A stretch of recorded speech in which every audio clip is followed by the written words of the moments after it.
여러분 반갑습니다. 이 귀중한 한국일보가 만든 엄청난 포럼의 자리에 초청을 해주시고 또 강연을 해주신 기회를 주셔서 너무 감사드리고요. 오늘 여러분 귀한 시간 내신 만큼 좋은 인사이트 드릴 수 있도록 최선을 다하도록 하겠습니다.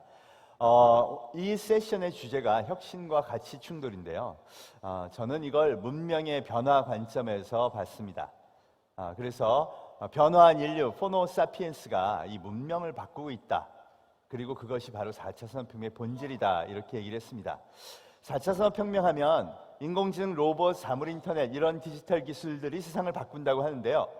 4차 산업혁명이라고 한다면 1, 2, 3차가 그랬듯 그렇게 디지털 기술로만 바뀌는 게 아니라 우리 삶에 변화가 급격하게 왔을 것 같습니다. 오늘 제 이야기는 거기서 출발하겠습니다. 우리 삶에 이미 진입한 혁명. 여러분, 그 혁명의 첫 상징으로 방탄소년단 BTS를 가져왔습니다. 지금 신곡 발표하고 난리가 났죠. 전 세계 10대가 가장 좋아하는 아이돌 기네스북 기록을 마구 세우고 있습니다. 그런데 아이돌이 있는 거는 늘 있던 일인데 저게 무슨 혁명의 상징이냐고요. 이 아이돌이 성장한 생태계가 다르기 때문입니다. 여러분, 원래 방송에서 가수를 키우고요, 거대한 음악 네트워크 회사들이 자본을 투자하고 광고를 해서 그렇게 해서 세계 최고의 가수를 만드는 게 상식이에요. 그런데 여기는 전혀 다르죠. 데뷔도 유튜브로 하고요, 유튜브에서 뮤직비디오로 크고요, 얘들을 정말 세계 1위로 만든 건 1,400만 명에 이른다는 아미라는 팬클럽이 SNS 활동을 통해서 이걸 만든 겁니다. 전혀 다른 음악의 소비 생태계로 세계 최고의 가수가 나왔다. 이건 혁명적이라고 할 수 있죠. 그럼 그 힘을 갖고 있던 지상파 방송국은 어떻게 됐을까요? 여러분, 이게 지상파 방송국의 2002년부터 2017년까지의 매출 변화입니다. 특히 2010년 이후 작년까지요, 매출이 무려 절반이 줄었습니다. 어느 회사 걸 누가 먹은 게 아니고요, 전체가 다 떨어졌죠. 여러분, 매출이 50% 줄면요, 구조조정 50% 해야 됩니다. 우리는 늘 그런 얘기 들었어요. 중공업사에 매출이 줄어서 구조조정 50% 해야 됩니다. 여러분, 그게 아니라 대한민국 심장부 지상파 방송국에 이렇게 혁명이 찾아왔다는 것이죠.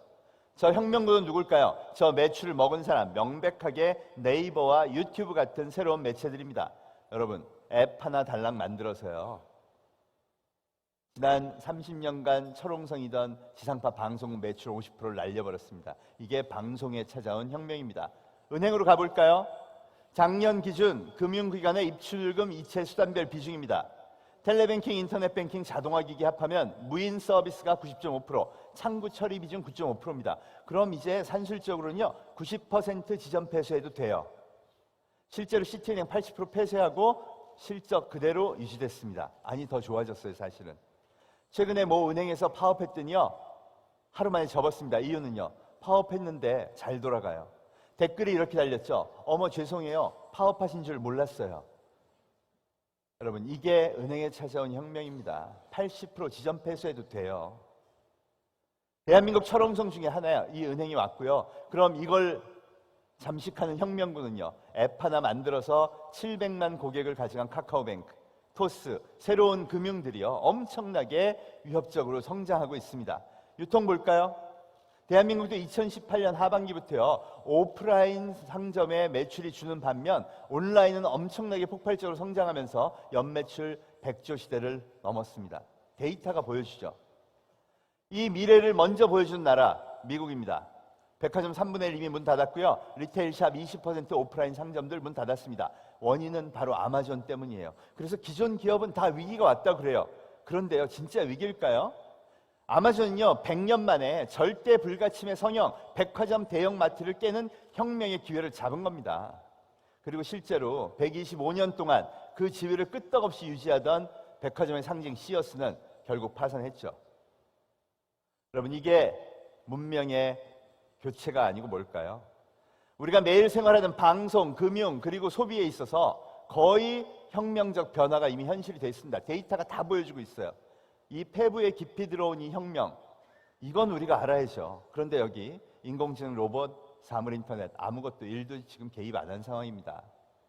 저는 대한민국 국민들이 이 혁명은 정확히 알아야 된다고 생각합니다. 그리고 준비를 해야 된다고 생각합니다. 왜? 우리 현실에 와 있으니까요. 어떤 준비를 해야 할 거냐? 그러려면 먼저 원인부터 알아야겠죠.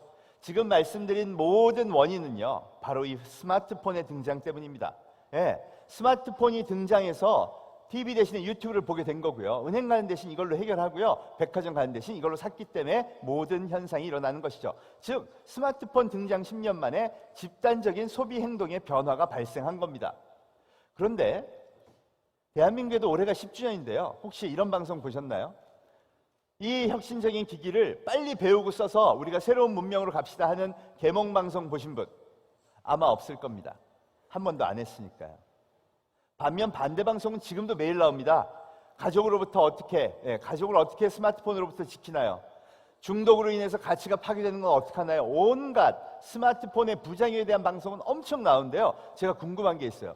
그렇게 안 좋다는데 왜 그렇게 기를 쓰고 사서 배울까요? 대한민국 데이터를 보면 이제 90% 인구가 쓰기 시작했고요. 작년에 90% 넘었습니다. 전 세계를 보면 40억 인구가 스마트폰을 이미 쓰고 있습니다. 이유는 편해서라고 하죠. 이걸 생물학적 용어로 바꾸면요, 생존에 유리해서입니다. 여러분, 생존에 유리해서 인류가 집단적으로 자발적으로 선택한 현상을 진화라고 하고요. 여러분, 이게 진화라면 역사적으로 절대 역변이 없다고 얘기할 수 있다는 겁니다. 여러분, 이게 진짜 무서운 건요, 이 디지털 문명의 변화는 앞으로 절대 변하지 않고 더욱 확산될 거라는 겁니다. 그러면요, 미래는 정해져 있죠. 디지털 문명의 확산과 새로운 소비 방식, 새로운 인류의 생활 스타일은요, 이미 정해진 미래고요. 남은 건 우리한테 딱 하나밖에 없습니다. 아까 보셨듯이 자꾸 줄어드는 시장에서 이거 왜 이러지? 이걸 법으로 막아야 되나? 이러고 있다가 멸종되거나 아니면 100년 만에 찾아온 혁명의 기회의 문을 열고 들어가서 도전을 하거나 둘 중에 하나밖에 없는 거죠. 저는 대한민국이 이 기회의 문을 열어야 된다고 생각합니다. 여러분, 스마트폰을 든 이 새로운 인류를 포노 사피엔스라고 부릅니다. 2015년 영국의 이코노미스트가 처음 언급한 단어인데요. 생물학적 용어로 인간을 부르는 호모 사피엔스에 포노라는 라틴어를 하나 더 넣어서 스마트폰을 신체의 일부처럼 쓴 인류라고 정의한 것이죠. 이 새로운 인류가요, 지금 문명을 다 바꾸고 있는 겁니다. 대한민국 90%가 포노 사피엔스. 물론 레벨은 천차만별일 거예요. 이거 그냥 대충 전화기 쓰듯이 스마트폰 쓰는 사람도 많이 있고요. 어른들은 특히 그렇죠. 반면 생각해 보십시오. 특히 90년 이후 태생들은요, 완전히 뼛속까지 스마트폰이 자기 신체의 일부인 사람들입니다. 그럴 수밖에 없어요. 태어났더니 세상은 인터넷에 연결돼 있고요. 누구를 만나건 놀이를 하건 뭘 하건 인터넷과 컴퓨터는 뗄래야 떼놓을 수 없는 필수적인 도구였어요. 그러니 자기 머릿속에 스마트폰이 딱 드는 순간 인터넷과 컴퓨터가 자기 머릿속에 박히기 시작하고 도대체 이걸 떼낸 사람은 정의조차 할 수 없게 되는 거죠. 그 친구들이 새로운 비즈니스를 만든 거예요. 우버. 아니, 왜 스마트폰 없이 택시들을 타고 있지? 새롭게 만들어보자. 여행을 왜 스마트폰 없이 다니지? 에어비앤비. 왜 TV를 이렇게 보고 있을까? 넷플릭스, 유튜브를 만들어서 같이 공유하자.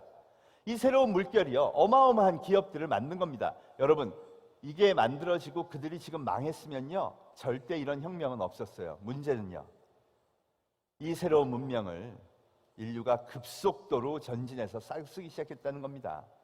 이미 데이터상으로 보면 아까 지상파 방송국 매출 50%가 날아갔죠. 전 세계 시장의 30%가 이미 깨졌습니다. 그리고 혁명군이 그걸 차지하고 있고요. 이제 이건 절대 거스를 수 없는 문명의 교체입니다. 여러분, 혁명기의 문명의 교체가 어떤 거였냐? 우리는 1차 산업혁명 시대에 1850년에 한번 겪었습니다.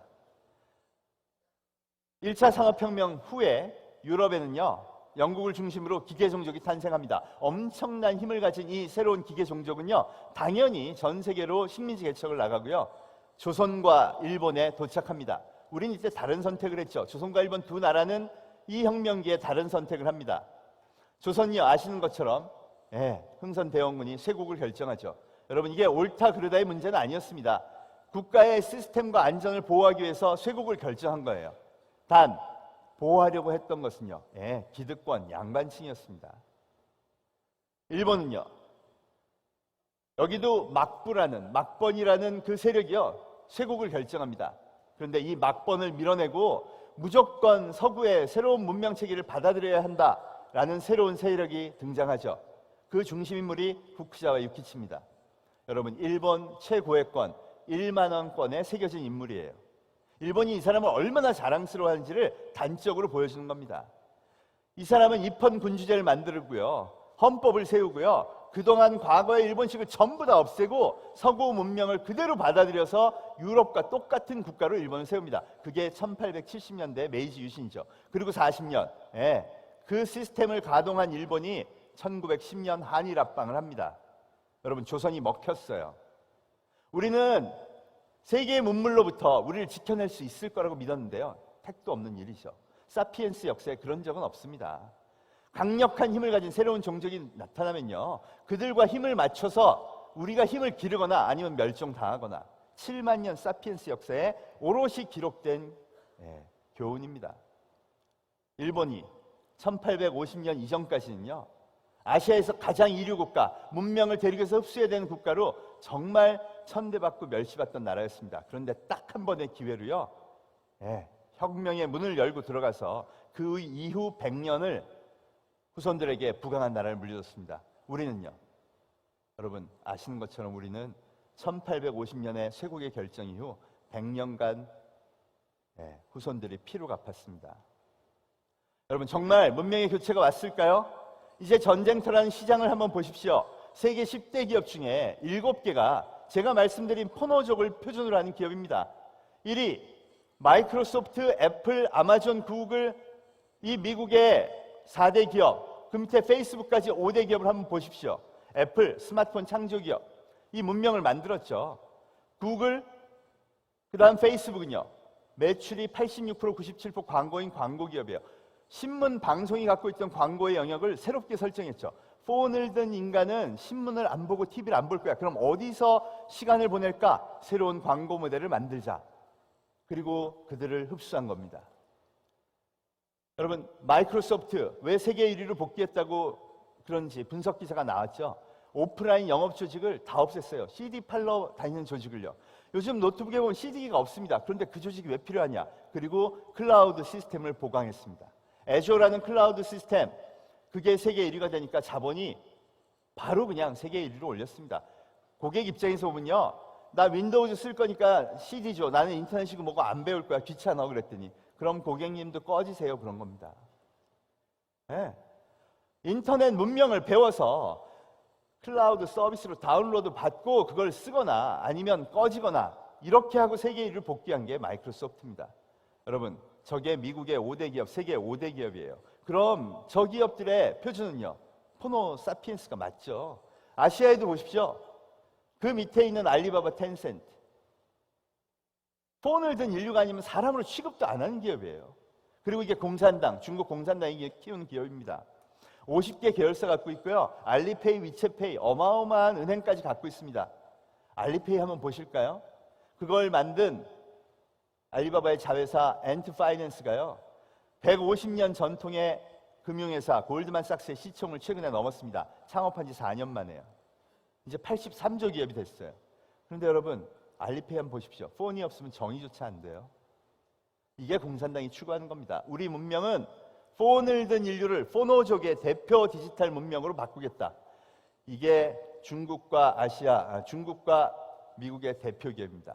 저 7개 기업에 어느 정도의 자본이 모였는지 보십시오. 시총을 합했더니 5,500조입니다. 대한민국 시총은요, 여러분 코스피 코스닥 다 합해 2,000조예요. 그런데 5,500조의 자본이 모여서 이렇게 얘기를 합니다. 포노족의 비즈니스 모델을 만드는 쪽에만 돈을 써. 그럼 4차 산업혁명의 전쟁터에서 자본이 전하는 메시지는요, 한국에도 포노 사피엔스 문명의 표준 모델을 보여줘. 그럼 내가 성공시킬게. 내가 투자할게. 새로운 잡을 만들어줄게. 새로운 기업을 키워줄게. 그런데 왜 안 될까요? 다 불법이거든요. 상징적으로 국민의 상식에 우버는 불법, 에어비앤비 불법, 빅데이터 불법, 클라우드 서비스 불법, 대부분 다 막아놨습니다. 네, 명백하게요. 그러니까 어렵죠. 네. 우버 한번 볼까요? 오늘 뭐 큰 타이틀이 그거니까. 일단 데이터는 이렇습니다. 우버가 표준인 나라, 미국, 중국, 그리고 동남아, 인도입니다. 인구 여기 합하니까 40억. 올해 기준으로 상시적으로 우버 유사 서비스 쓰는 사람들 세니까 10억을 넘었어요. 아까 뭐 우버나 리프트가 별 의미 없다 그러지만 우버 이번에 상장 준비합니다. 첫 기업 시가총액 상장 금액으로 시가총액 하니까 112조 나왔습니다. 여러분, 우버가 우리나라에 오면요, 삼성전자에 이어서 기업 가치 넘버 2예요. 리프트가 경쟁 기업인데 상장해서 지금 현재 오늘 시총이 18조가 넘습니다. 여러분, 우리 상식으로 이게 말이 됩니까? 왜 우리 상식이 안 맞느냐? 우리는요, 이 문명의 표준을 어른들이 안 받아주기 때문입니다. 스캇 갤러웨이 교수는요, 호모 사피엔스가 뭐냐 하는 문명을 더 4라는 책에서 잘 정의했습니다. 스마트폰 만든 기업 애플, 구글, 페이스북, 아마존이 더 4라는 4개의 기업인데요, 저걸 자유자재로 쓰는 인류. 지식은 항상 검색하고요, 새로운 지식은 내가 언제든지 다운받아서 쓸 수 있고요. 페이스북, 인간관계는 전부 이런 SNS를 통해서 맺어서 영역도 경계도 없이 사람들과 교우할 수 있고요. 쇼핑몰은 내 손 안에 있다고 생각하는 인류. 이게 뼛속까지 호모 사피엔스입니다. 여러분, 우리 상식이 왜 저거랑 안 맞냐고요? 우리가 애들을 어떻게 교육시키나 보십시오. 최근 스카이캐슬이라는 드라마에서 보여줬죠. 가능하면 우리 애들은 수능 볼 때까지는 스마트폰 못 쓰게 한다. 이게 대한민국 상식이에요. 그럼 어떻게 될까요? 훌륭한 대학에 갈 수 있는 인재는 됩니다. 그런데 보십시오. 걔를 못 쓰게 하면요, 어려서부터 머리가 되게 잘 돌아갈 때 스마트폰을 못 써요. 그러면 지식을 검색할 수 있는 길을 잃어버립니다. 그거 못 찾아요. 친구는요, 당연히 끊기죠. 그러니까 부모가 원하는 환경이 됐네요. 오로지 시험 공부만 잘할 수 있어요. 10살 때부터 18살 때까지 뇌가 가장 발달할 때 검색하는 인류, 새로운 생각을 만들고 관계를 맺는 인류는 못 되고요. 오로지 수능 시험 잘 보는 기계로 만들게 됩니다. 그래서 좋은 대학에 점수를 얻어서 갔어요. 가면요, 이미 저 영역에서 잘하는 애들은요, 날고 기는 자기의 아이덴티티, 아성을 완전히 사이버 세계에서 구축하고 그 능력을 발휘하고 있는 애들을 만나게 됩니다. 그 아이는 어떻게 생각할까요? 와, 차라리 난 여긴 접는 게 낫겠다. 아직도 우리나라 어른들은요, 부모는요, 좋은 대학 가고 좋은 성적 받는 친구 그런 거 좋아하니까 역시 여전히 시험에만 계속 집중합니다. 각종 자격증 시험, 특히 공무원 시험, 각종 고시, 거기만 집중하죠. 그리고요, 대학을 졸업해요. 만약에 서울대학교를 나왔고요, 토익, 토플에 각종 좋은 점수 나왔다고 해도요, 이 친구가 못 가는 회사가 있습니다. 아까 말씀드렸던 세계 7대 기업이요. 여러분, 유튜브에 가서 인터뷰를 합니다. 유튜브의 발전 방안에 대해서 얘기를 해주시겠어요? 저는 유튜브는 없어져야 된다고 생각합니다. SNS를 활용하는 전략, 마케팅 전략에 대해서 얘기하면 SNS는 인생의 낭비라서 저는 한 번도 해본 적이 없습니다. 여러분 같으면 뽑겠습니까? 그럼 보수적인 은행에서 뽑으면 되겠네요. 여러분, 디지털 뱅킹이 90%가 되는 이 사회에서 여러분 같으면 말 잘 듣고 시험 성적 좋은 텔러 뽑겠어요? 아니, 좀 더 깊이 들어가 볼까요? 여러분이 회사를 차렸다면 어떤 인재가 필요하세요? 시험 잘 보고 부모 말씀 잘 듣고 저런 문명 하나도 모르는 친구, 아니면 뼛속부터 저걸 알아서 내 사업을 시작한다 그러면 여기에 맞는 비즈니스 모델은 제가 만들어 드릴게요. 이런 사람 뽑고 싶으세요? 우리도 안 쓸 인재를 왜 우리는 키우고 있는 거죠? 그리고 그 제도를 바꿀 생각은 전혀 하지 않고요. 여러분, 평평한 운동장은요, 새로운 문명 기준, 대륙의 기준과 맞춰야지 우리 어른들의 지금 보고 있는 편협한 시각으로 봐서는 절대로 만들 수 없다는 겁니다. 그렇게 만들면요, 대륙의 문명과 격차가 발생하면 우리는 멸망하기 쉽습니다. 1850년의 교훈을 한번 되살려야죠. 우리 기준으로 우리를 지키려고 하다가는요, 결국 우리는 또 다시 한번 우리 후손에게 피를 안겨줄 수밖에 없습니다. 여러분, 김태훈 군이라고요, 울산 과기대를 졸업한 친구가 이번에 미국 벤처에 갔습니다. 이 친구가 혁신의 문을 열고 어떻게 교육했나 보시겠어요? 대학에 들어갔는데 물리학과를 들어갔대요. 근데 저는 프로그램이 너무 좋았답니다. 그래서 혁신의 문을 열고 나가서요, 세계의 많은 사람들과 교우하면서 프로그램을 배우기 시작합니다. 여러분, 원래 소프트웨어 업계에서는요, 코딩 배우는 건 전부 그런 커뮤니티에서 배우는 게 이미 공식화돼 있어요.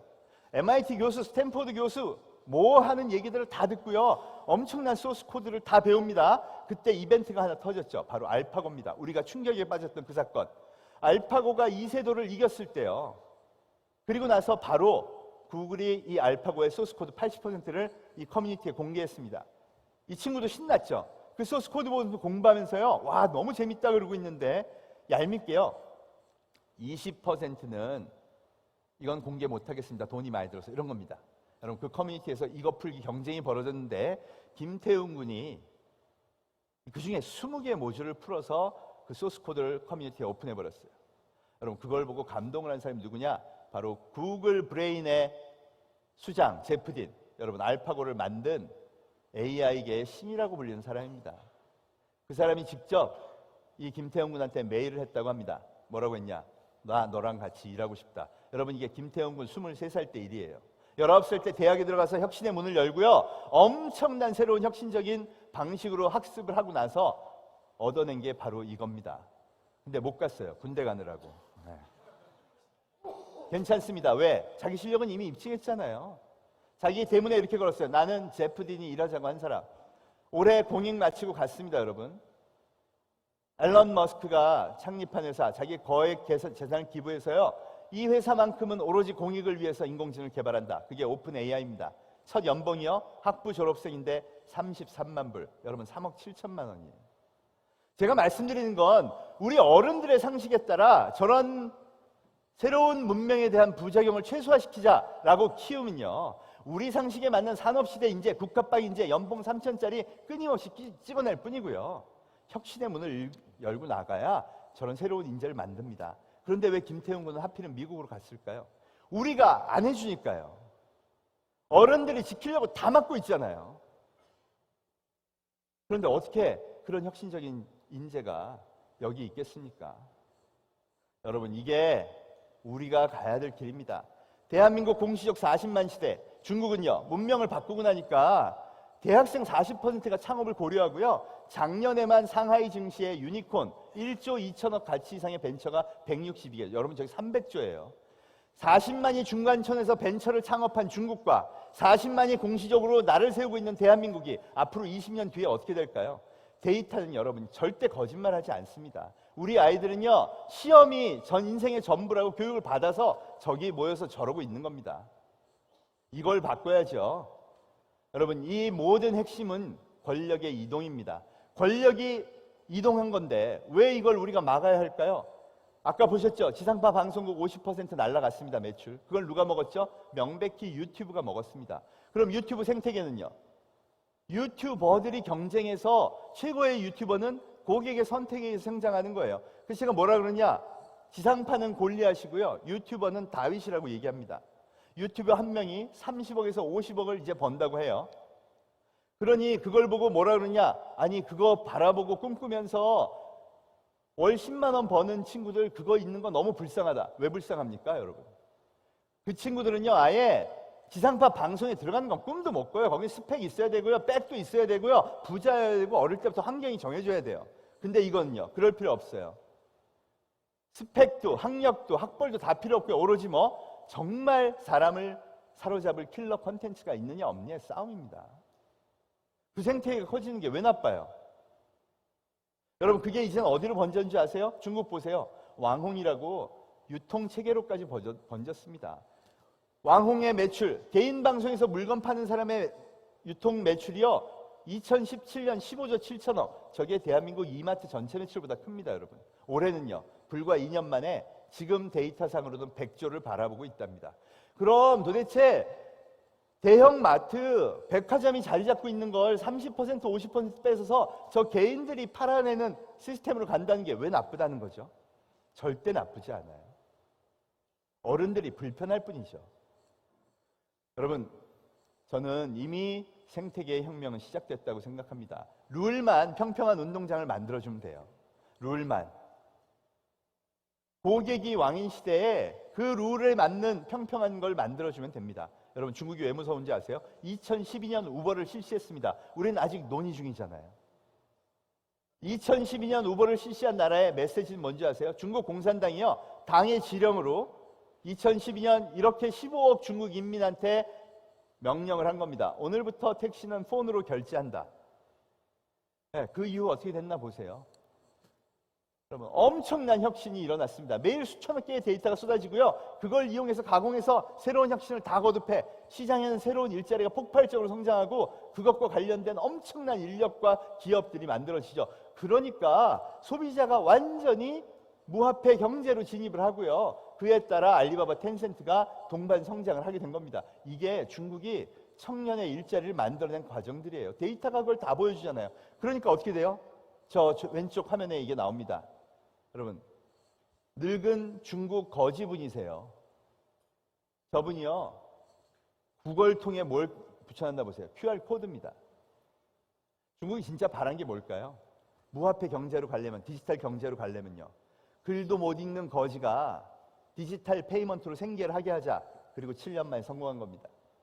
저 거지분은요, 돈 하나 구걸 못하고 QR코드로 찍어서 저한테 돈 주시면 돼요 해서 그걸로 돈 받아서 자기 생계를 합니다. 여러분, 이게 중국의 기저 가장 밑바닥에 있는 상식들이에요. 대한민국은요, 아마 언론사들 다 이거 기억하실 겁니다. 네, 무인 주문기 하나 나왔더니요, 득달같이 저거 달립니다. 이 불쌍한 소외된 노인은 어떡하나요? 어떻게 하자는 거죠? 디지털 문명에서 이렇게 소외된 노인들 많으면요, 그럼 다시 되돌아가나요? 중국은 거지 80 먹은 할아버지가 저거 배워서 저렇게 딱 뿌듯해 하는데 어떻게 배웠을까요? 미래는 정해져 있으니까요. 그러니 손잡고 함께 미래로 가야죠. 여러분, 저는 진정한 포용은요, 정해진 미래를 향해 애들과 어른과 할아버지, 할머니가 다 손잡고 가는 거라고 생각합니다. 그 분위기를 만드는 게 진짜 대한민국의 미래를 위해 필요한 거 아닐까요? 여러분, 대한민국 미래 30년, 저는 이 자료를 준비하면서요, 확실히 잘 될 수 있다고 생각했습니다. 왜? 제조업이 보여준 기적이 있으니까요. 여러분, 대한민국의 베이비붐 세대, 1950년대, 40년대 이때 태어나신 분들이 어떤 분들인 줄 아세요? 그때 1인당 국민소득이 50불이었습니다. 여기 고렌플로우 분은요, 그때 부모님 세대나 지금 세대나 국민소득 똑같은 나라에서 오신 분이에요. 우리는요, 아프리카 튠지에서 태어나서 자기 손으로 저 엄청난 기술들을 만든 다음 3만 불 시대를 연 사람들의 나라입니다. 저는 그래서요, 지키고 싶어 하는 마음이 얼마나 강할까 솔직히 전 이해가 돼요. 저도 60년대생이니까요. 여러분, 이분들은요, 돌아가면 아프리카로 돌아갈 것 같은 두려움이 있어요. 그러니 저항하고 싶죠. 그런데 함께 가야 됩니다. 왜? 이것도 오로지 사람의 힘만으로 우리가 기적처럼 만들었잖아요. 이런 나라가 어디 있어요? 그럼 새로운 문명으로 가면 잘할 거냐고요? 보세요. 방탄소년단, 상어의 노래, 새로운 TV 컨텐츠들이요, 어마어마한 세계적 팬덤을 만들어내고 있습니다. 여러분, 광고도 안 했는데 세계 최고가 돼요. 우리한테 잠재력이 있어요. 왜 여태까지 못했냐고요? 저희 세대 때 팬덤을 만들어야 되고 사람들을 좋게 만들어야 되고 매력적인 걸 만들어야 된다고 배운 적이 한 번도 없어요. 우리는 뭐만 배웠죠? 기술을 익히고 제조를 익혀서 일본을 따라잡자만 배운 겁니다. 그런데 이제는요, 일본보다도요, 아시아 어떤 국가보다도 컨텐츠의 파워에 있어서는 팬덤을 만들 힘이 우리한테 더 있다는 게 데이터로 증명이 됐어요. 데이터로만 본다면요, 대한민국의 미래가 아시아에서 가장 좋습니다. 여러분, 우리는 이미 제조업에 엄청난 디테일을 갖췄고요, 그 위에 팬덤의 가능성을 이미 봤어요. 대한민국 어른들이요, 그래, 제조업의 비중은 줄이고 저 팬덤의 파워를 앞으로 뭉쳐서 세계인이 좋아할 진짜 멋진 제품, 서비스, 컨텐츠를 만들어서 새로운 세상으로 가자. 이러면 잘할 수 있습니다. 어른들은요, 지금 뭔가를 잘못 보고 있어요. 여러분, 지금 청년들이 관심 있는 건 새로운 문명의 창조입니다. 지금 있는 재벌을 때려잡자, 뭘 하자, 이런 거에 관심 있는 게 아니에요. 어른들끼리 나눴던 생각을 딱 접고 진짜 청년과 함께 시선을 맞추면요, 우리가 미래가 보일 거라고 생각합니다. 잊지 마시자고요. 1850년 우리가 했던 잘못을요, 이번에는 다시 하지 마시자고요. 어른들이 새로운 세계와 문명의 눈을 맞추고 애들과 함께 미래로 갔으면 정말 좋겠습니다. 감사합니다. 네, 최대분 교수님께서 혁신의 문을 열고 나가자는 이야기를 아주 명쾌하게 설명해 주셨습니다. 감사드립니다.